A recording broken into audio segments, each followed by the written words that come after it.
El día de hoy, 23 de julio de 2024, Noticias Caracol, un medio de comunicación que pertenece a banqueros y empresarios en Colombia, emite un documental o un reportaje periodístico acerca de la masacre perpetrada por integrantes de las fuerzas militares en la vereda El Remanso del departamento del Putumayo.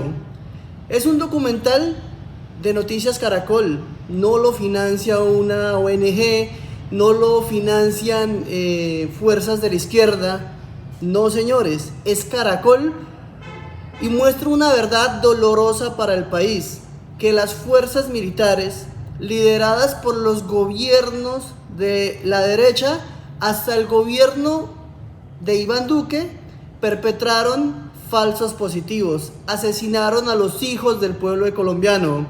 Y frente a este caso, voy a dar mi opinión teniendo en cuenta varios aspectos que llevan a concluir una verdad. Empecemos por entender que las fuerzas militares jamás deben levantar armas contra su propio pueblo y que en este caso puntual fue el batallón contra el narcotráfico número 3, soldados que tienen especializaciones en comando, que son lanceros, que son paracaidistas y absolutamente todos tienen entrenamiento en derechos humanos y defensa del pueblo colombiano. Fueron los que cometieron el error militar. Un error militar que puede derivar de las causas que a continuación enumero. Primera, durante el gobierno de Iván Duque, las fuerzas militares aún obedecían a esa mentalidad criminal del enemigo interno, donde cualquier campesino, por el hecho de tener unas botas de caucho o de tener una apariencia indígena, era sindicado de ser guerrillero. Lastimosamente, portar botas de caucho para el uribismo era una condena a muerte. Muchos inocentes en el país murieron por el simple hecho de portar unas botas de caucho. Segundo, el punto donde se presenta la masacre, la vereda del Remanso de Putumayo, es una de esas tierras olvidadas por el Estado colombiano, donde no llega el Estado colombiano, donde no hay inversión en educación, donde no hay inversión en salud, donde son pueblos que a pesar de que pagan sus impuestos, jamás el Estado colombiano les lleva inversión. Recordemos que precisamente los políticos de la derecha siempre pensaban que la inversión del país estaba en Bogotá, Medellín, Cali, Barranquilla, Santa Marta, las ciudades que le rentan mayores impuestos, pero miles de municipios en el país estaban abandonados.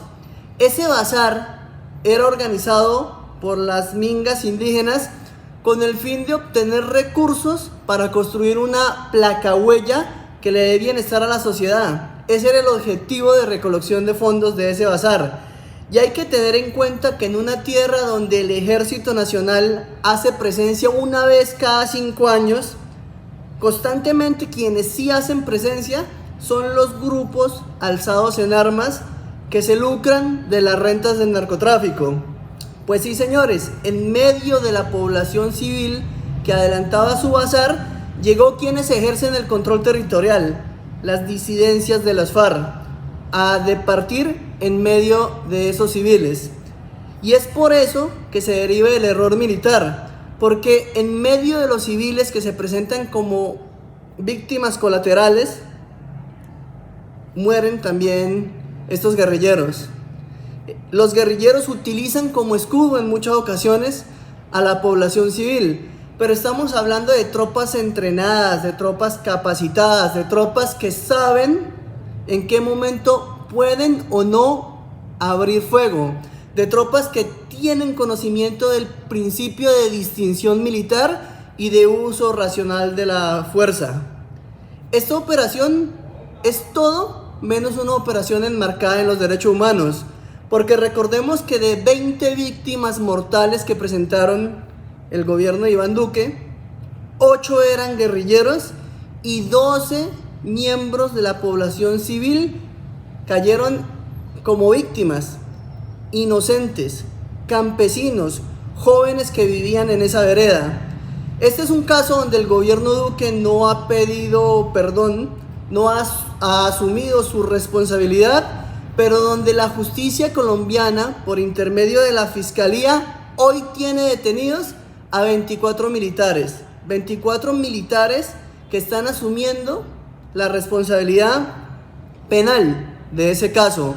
Y lastimosamente son los cabos, son los sargentos, los tenientes, el oficial de mayor rango es un capitán, porque los altos mandos se lavan las manos. El ministro de Defensa de Duque se lava las manos. E Iván Duque dice, ¿de qué me hablas, viejo? Esa es la realidad del conflicto en Colombia. Lastimosamente, la derecha criminalizó a las fuerzas militares con esa mentalidad del enemigo interno. Es indignante entender que esta masacre se presentaba al mismo tiempo que las fuerzas políticas de la derecha lideraban los entramados de corrupción en el país. Mientras ejecutaban la masacre del Remanso en el Putumayo, en Colombia la red criminal Las Marionetas desfalcaba la SAE, desfalcaban la unidad de gestión de riesgo, le robaban los recursos públicos al pueblo colombiano. Esa es la derecha por la que muchos colombianos votan. Una derecha criminal, una derecha genocida, donde sus figuras políticas se benefician del lucro de las rentas ilegales, del narcotráfico y de toda esa corrupción que representa la derecha en colombiana. Frente a estos casos, el único mensaje que yo le quiero dar al pueblo colombiano es que merecemos la paz total, merecemos y debemos valorar la voluntad de paz que expresa el presidente de la República.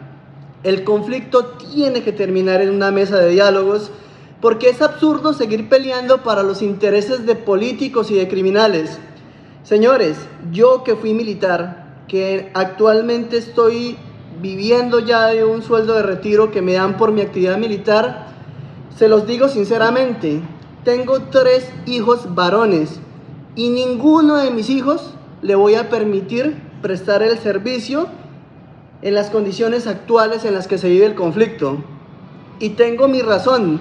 Yo no voy a permitir que de pronto uno de mis hijos sea una víctima de un conflicto que atiza María Fernanda Cabal, una corrupta que jamás permitirá que uno de sus hijos vaya al conflicto, pero sí lo atiza y sabotea los acuerdos de paz, mientras se abraza con narcotraficantes. No enviaré a mi hijo a un conflicto que atiza a Miguel Uribe Turbay, el hijo de un narcotraficante señalado por las agencias de inteligencia de los Estados Unidos. Tampoco enviaré a mi hijo para que defienda los intereses de un homosexual endorracista como Miguel Abraham Polo Polo, que insulta a las negritudes de Colombia con cada una de las palabras que expresa en la Cámara de Representantes. Estos políticos corruptos viven de la guerra, viven de los intereses que les dan las rentas ilegales, perpetúan este conflicto porque con eso se enriquecen, y las víctimas son hijos inocentes del pueblo colombiano.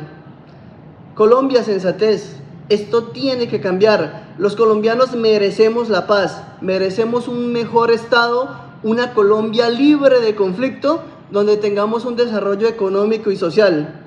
Presidente Gustavo Petro, nuevamente tengo que agradecerle. Se van a cumplir 24 meses de su gobierno y al parecer en su gobierno sí se erradicó la práctica criminal de los falsos positivos. En 24 meses Gustavo Petro no ha asesinado a ningún inocente para tratar de defender el proyecto político que él le propone al pueblo colombiano. Gracias, Gustavo Petro.